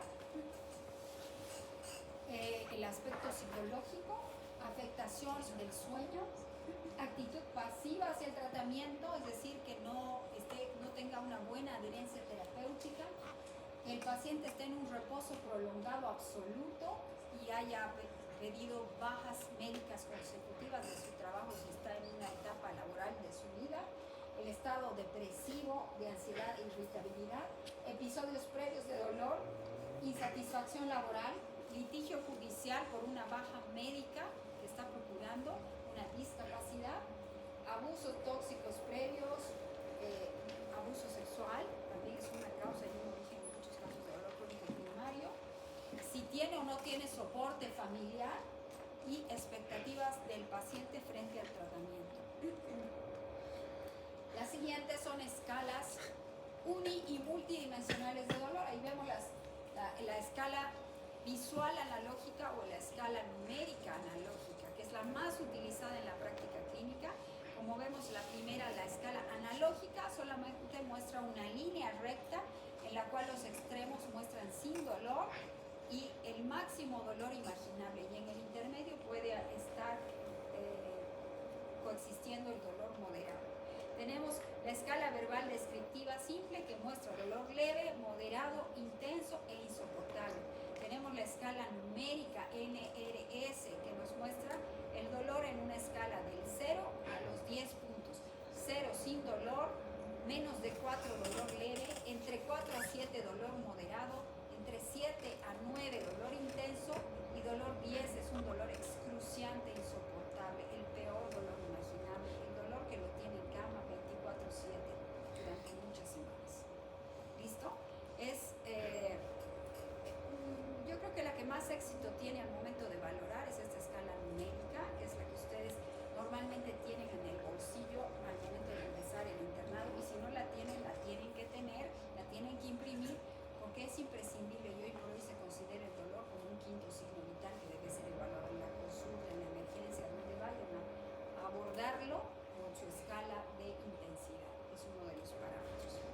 ¿Sí? Y luego tenemos las escalas simbólicas, como son las caritas de Wong, que se utiliza para niños o con personas con cierto grado de discapacidad mental, que puede ir por colores o puede ir por caritas, carita triste, llorosa, y la carita feliz, y las escalas de colores desde el verde hasta el rojo, que es el peor dolor imaginable. Esas son las escalas unidimensionales, así las vamos a conocer. Y luego tenemos, voilà, las multidimensionales, porque abarcan otro tipo de conceptos, ¿sí? Que van más allá. Por ejemplo, el test de Latin para evaluar dolor neuropático neuropático evalúa intensidad de dolor, frecuencia de dolor, consumo de analgésicos, grado de incapacidad y horas de sueño, y nos da un puntaje que nos acerca o nos aleja del diagnóstico del dolor neuropático. Luego tenemos otras escalas multidimensionales como la escala de Lanz, que vemos en la siguiente diapositiva, también para valorar dolor neuropático, que además toma en cuenta otro tipo de aspectos que tienen que ver más allá de la terapéutica, la adhesión al tratamiento, el soporte familiar, el componente psicológico emocional. Tenemos el más sencillo de todos, que es el test DN4 para valorar dolor neuropático, que también califica sensaciones de alodinia, de quemazón, de hormigueo, de descargas eléctricas, tanto a la evaluación, a la pregunta. Yo le pregunto al doctor, al paciente, ¿tiene esto? ¿Tiene esta sensación? ¿Tiene esto? Y el paciente me dice sí, no, sí, no. Y luego viene la evaluación física con agujas y algodoncitos, donde voy testeando diferentes zonas y sí tiene, no tiene, y le voy dando una puntuación, ¿no? Entonces, si me acerco en el puntaje, puedo calificar de dolor neuropático, sí o no. Bueno, pasamos a la siguiente, donde verificamos y constatamos que tanto la historia clínica y el examen clínico son fundamentales para poder detectar el tipo de dolor, son indispensables para decidir si hay la necesidad de realizar otro tipo de pruebas diagnósticas y determinar el valor de los resultados. Entonces, podemos ver que hay una serie de pruebas. Siguiente. Podemos hacer otro tipo de pruebas de dolor para diferentes tipos de dolor, de columna, fascietario, dolor articular, dolor radicular, dolor de rodilla. Hay multipruebas para poder realizar en el paciente, tanto el test de examen físico como de pruebas complementarias, que no es el motivo, porque vamos a llevar capítulo de dolor articular, vamos a realizar dolor gonalgia crónica, omalgia crónica, lumbalgia crónica, como capítulos especiales, ¿sí? Pero ya ven que hay una serie de tests que debemos hacer para poder valorar cada uno de los mismos. ¿Qué debemos preguntar en la anamnesis cuando estamos frente al paciente? Preguntas como ¿cuál es el motivo de consulta, por supuesto? ¿Cuál es la frecuencia del dolor? La cronología, se presenta en la noche, en la mañana, en reposo, en movimiento, es continuo, intermitente. El tiempo de aparición y evolución del dolor, ¿hace cuánto se presentó y a raíz de qué? ¿Hubo una causa o no? ¿Y cuánto tiempo lo tienen? ¿3 meses, 6 meses, 1 año, 10 años, 20 años? Es importante. ¿Dónde se localiza exactamente? Y para eso les mostramos un esquema, un mapeo segmentario metamérico de colores, ¿sí? Donde están las raíces cervicales, las raíces de los pares craneales, por supuesto, en el cráneo, en la cara. Tenemos cervicales, dorsales, lumbosacros y sus diferentes correspondencias segmentarias. Entonces, le pasamos al paciente la fotito, ¿dónde le duele? Marque. Con el marcador te dice, ¿no? Le duele aquí, en el centro de la espalda baja, el color verde. ¿Y cuál es la irradiación? ¿A dónde se dirige su dolor? Izquierda, derecha, cadera, glúteos, pierna, él les va diciendo, ¿no? Se localiza dónde se irradia. ¿Cómo lo definiría el dolor? ¿Qué características tiene? ¿Es penetrante, punzante, opresivo? ¿Con qué se alivia o exacerba? ¿Con qué empeora? ¿Con qué se alivia? ¿Cuál es la historia familiar? ¿Tiene antecedentes familiares de cáncer? ¿Hay otros familiares que han pasado por este tipo de dolor? ¿Qué síntomas acompañantes y factores que lo modifican? ¿Qué postura tiene que ocupar al momento de dormir si es un dolor lumbar? ¿Qué postura debe adoptar para mejorarlo y con qué postura empeora? Esos datos son demasiado importantes porque pueden catalogar un dolor lumbar, por ejemplo, de origen fascietario y diferenciarlo de un dolor discogénico. Bueno, como les decía, a partir de pocos años atrás, siguiente, el dolor se cataloga como un quinto signo vital que debe ser evaluado de la misma forma que se evalúa la temperatura, el pulso, la presión arterial, la frecuencia respiratoria, con las diferentes escalas multidimensionales o unidimensionales que les he presentado, ¿sí? Entonces, es un compromiso personal de que al momento de pasar por la emergencia o las salas generales y ustedes empiecen a elaborar una historia clínica, además de tomar todos los otros signos vitales, muestren su escala de valoración de puntuación del dolor y clasifiquen y califiquen el dolor por sus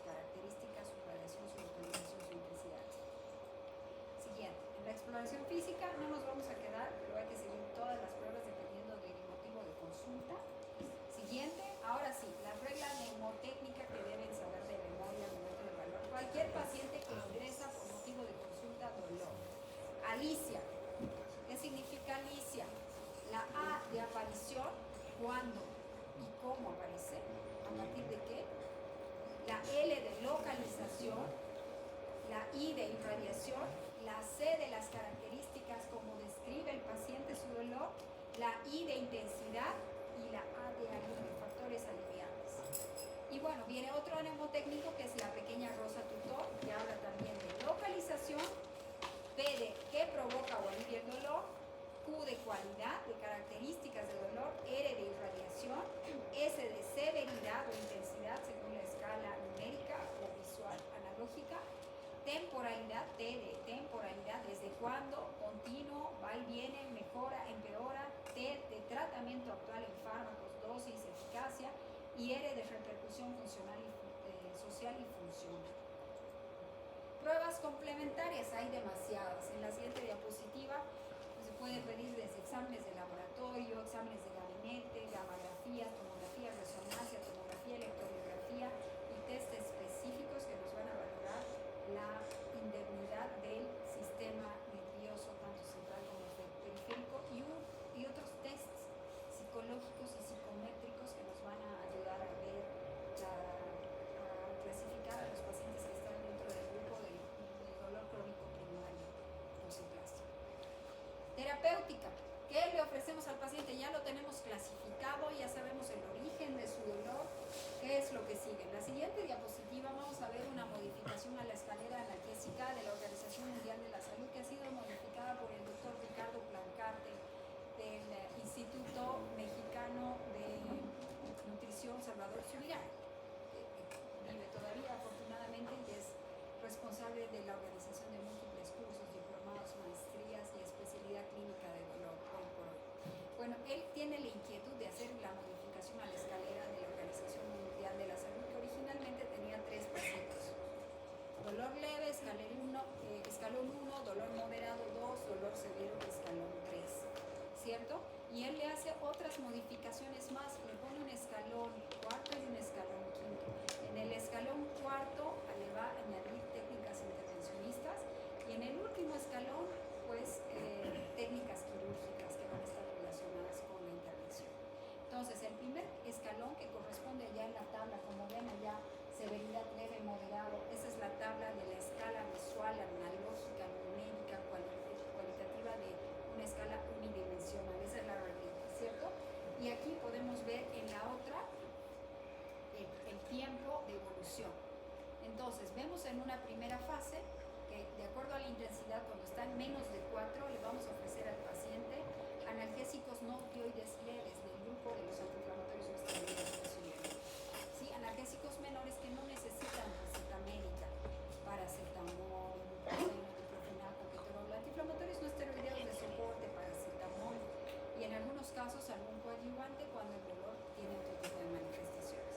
En el siguiente escalón, cuando se supera el dolor moderado, vamos a echar mano a los opioides débiles del tipo de la codeína, el tramadol, más analgésicos no opioides más adjuvantes, ¿sí? Si el dolor persiste o aumenta de intensidad y torna a cierto nivel de severidad, le vamos a ofrecer al paciente ya no opioides débiles, sino opioides mucho más potentes del grupo de talipentadol, por ejemplo, ranucinta.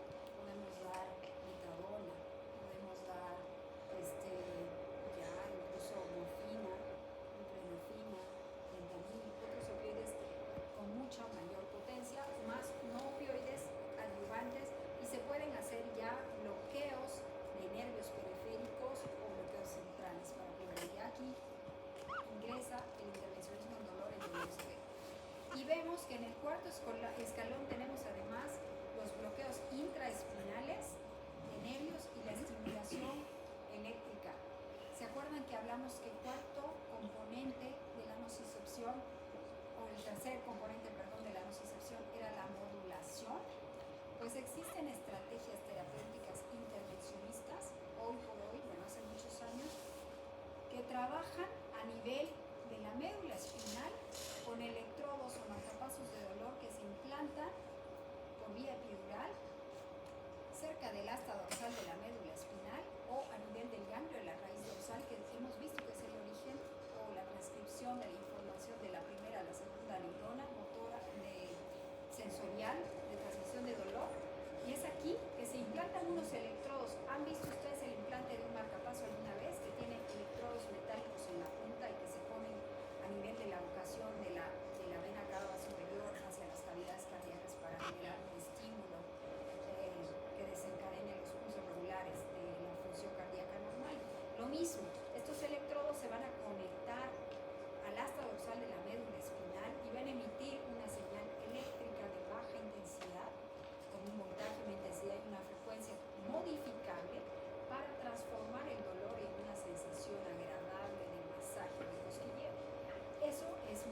medición.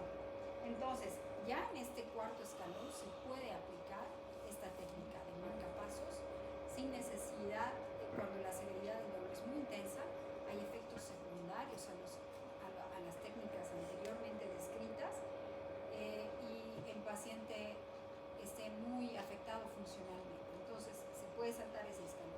Y tenemos aquí en el último escalón la neurocirugía y los bloqueos neurolíticos con alcohol absoluto y las terapias implantables tipo bombas intrathecales, que se ponen unos conductos que se conectan a una bomba electrónica que contiene una cierta cantidad de medicamento que por un sistema tipo software de comunicación remota va administrando pequeñas cantidades de medicamento hacia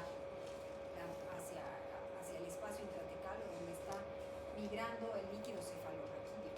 ¿Sí? Entonces, estas pequeñas cantidades de medicamento, el objetivo es hacer una modulación química, inhibir o estimular la inhibición del dolor administrando una pequeña cantidad de medicamento, actuando sobre los receptores de dolor, que ya mencionamos opioides, a nivel de la médula espinal. Entonces, esa es otra estrategia. Y otro concepto que se ha modificado en el tiempo, si pasamos allá, la siguiente diapositiva, hemos visto lo mismo, ahí vemos algunos ejemplos de medicamentos que también los hemos mencionado, y algo interesante es que en la última etapa ya se puede saltar hacia lo que es el ascensor analgésico en la última diapositiva, ¿sí? Que significa que no es necesario pasar por todas las etapas de primer, segundo, tercer, cuarto escalón, tercer escalón para saltar al intervencionismo del dolor, sino que el paciente, de acuerdo a sus características de edad, comorbilidad, medicación previa, intensidad del dolor y discapacidad, puede apretarse el botón de cuarto y quinto nivel y proceder con otras estrategias mucho más mínimamente invasivas, pero mucho más agresivas, más ni siquiera son agresivas, o sea, son técnicas que van a minimizar el consumo de medicamentos y van a evitar los efectos secundarios de un ascenso, de una titulación larga, sostenida y prolongada de medicamentos, porque el dolor crónico es una enfermedad por sí misma catalogada actualmente que no se va a curar y no se va a resolver con 3 meses de curso de tratamiento farmacológico. Normalmente necesitan un tratamiento multidisciplinario que tiene que ver con fármacos, con intervencionismo, con psicoterapia, con fisioterapia y otro tipo de terapias. Por eso se llama multimodal, para lograr el objetivo de reinsertar este paciente a la sociedad y a las funciones que cumplía antes de padecer este síntoma, ¿no? Entonces, es un trabajo difícil, no son 3 meses, muchas veces son muchos años, toda la vida, que coexisten con este problema. Y para cerrar, la diapositiva de cierre es el reconocimiento mundial del tratamiento de dolor como un derecho fundamental de los seres humanos por la Declaración de Montreal, que permite el acceso al manejo de dolor como un derecho humano fundamental. El 11 de octubre del 2004, la Asociación Internacional para el Estudio del Dolor y otras organizaciones como la Organización Mundial de la Salud se reúnen por el Día Mundial contra el Dolor y se declara que el tratamiento de dolor es un derecho humano. Para el año 2010, el Comité Directivo elaboró un proyecto de declaración, que es la Declaración de Montreal, que fue aprobado por el Consejo de la IASP como documento de trabajo para la Cumbre de Dolor. En la cumbre habían más de 250 representantes de 84 países. Esta declaración es un paso importante en el tratamiento del manejo inadecuado del dolor en todo el mundo. El objetivo es el acceso libre al tratamiento del dolor como derecho humano fundamental. Bueno, esto ha tenido luces y sombras, que si bien hoy por hoy se reconoce el dolor como una enfermedad crónica, que se trata en la seguridad social como tal, como la hipertensión, como la diabetes, el paciente va cada 2 meses a recoger sus medicamentos analgésicos, intraorales, neuromoduladores, o a ser sometido a una infiltración segunda, tercera, radiofrecuencia, que son pacientes para siempre, ¿no? Son reconocidos, pero al mismo tiempo ha hecho, bueno, las sombras, si quieren hablar de sombras, es que hay mucho paciente que está en un tratamiento continuo crónico de fármacos con efectos secundarios terribles, como son los opioides, ¿no? La crisis de los opioides, que no nos afecta en nuestro entorno aquí en Bolivia porque el consumo de opioides es mucho más bajo que en cualquier otro país latinoamericano. De hecho, el acceso a morfina para muchísimo, porque hay que pasar por todo un proceso de aprobación en los servicios departamentales de salud y el Ministerio de Salud para hacer un control estricto de estos medicamentos. Es por eso que estos pacientes tienen tan bajo acceso que el sufrimiento, que más del 65% de los pacientes que tienen cáncer y sufren dolor van a tener una cobertura correcta de esta manifestación. Pero en Estados Unidos, por ejemplo, en países del primer mundo, este acceso es libre y el paciente va cada 2 meses a recibir 120 tabletas de tramadol, de codeína, de metadona. Esto se ha convertido en un problema porque estos pacientes que existen con efectos secundarios terribles y con dependencia psicológica o emocional de los mismos. Por eso es el temor de este tipo de terapéuticas prolongadas, ¿no?